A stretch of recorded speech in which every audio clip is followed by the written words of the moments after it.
folks, the space where we share our insights and experience, broadening the horizons and minds of you, our viewers. Aligned effective objectives, outcomes, outputs equals impact. That's the topic of today's discussion.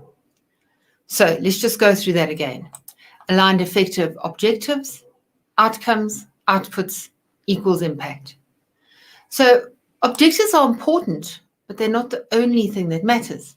So ask yourself, where a given objective fits in the greater scheme of the purpose plot. If you achieve the sought after outcome or outcomes, will it take you one step closer to achieving your purpose? If it's an objective that is important to only one group or division, and it isn't directed at the greater good achieving a given purpose, perhaps a rethink is pertinent.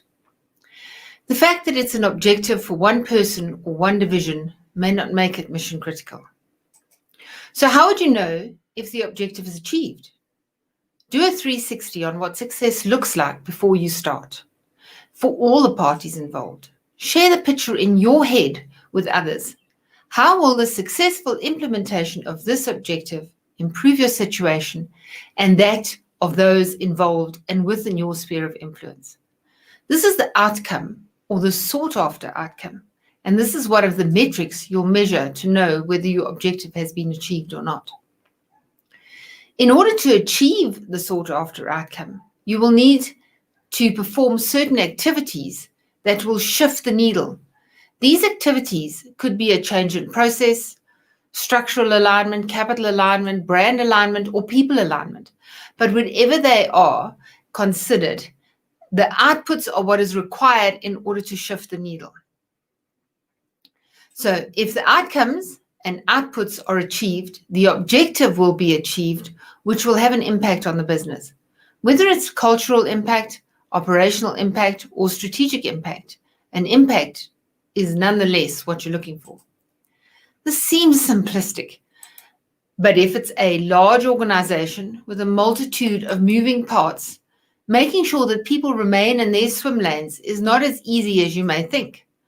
This is where it's useful to have a purpose model. So have a look at it and divide your business into various areas, or what would you call it, remits that people have. So look at C-suite, for instance. What is their purpose? So yes, we understand the company has a purpose, but what is C-suite's purpose? They challenge the status quo. Their mission is to improve the business.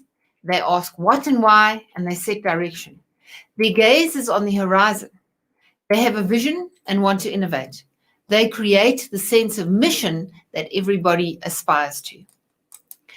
Executives and middle management, their purpose is different. They are the enablers.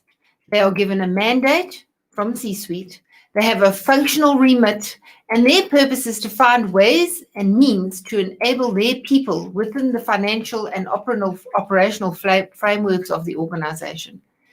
And they need to create a customer experience and deliver the brand promise, or they need to enable the employees to deliver the brand promise. The employees also have a purpose, and they are usually those who make it happen. They deliver what your clients so love about your brand, the brand promise. So in essence, the C-suite do things differently. The executive and middle managers, they do the right things, and the employees do things right. So that basically gives you a bit of a rundown of the objectives, the outcomes, the outputs, and how they all together unfold to create impact. So if you found this useful, please like, share, and subscribe to our channel, but most importantly, talk to us. We'd be delighted to hear from you. And in the meantime, good afternoon.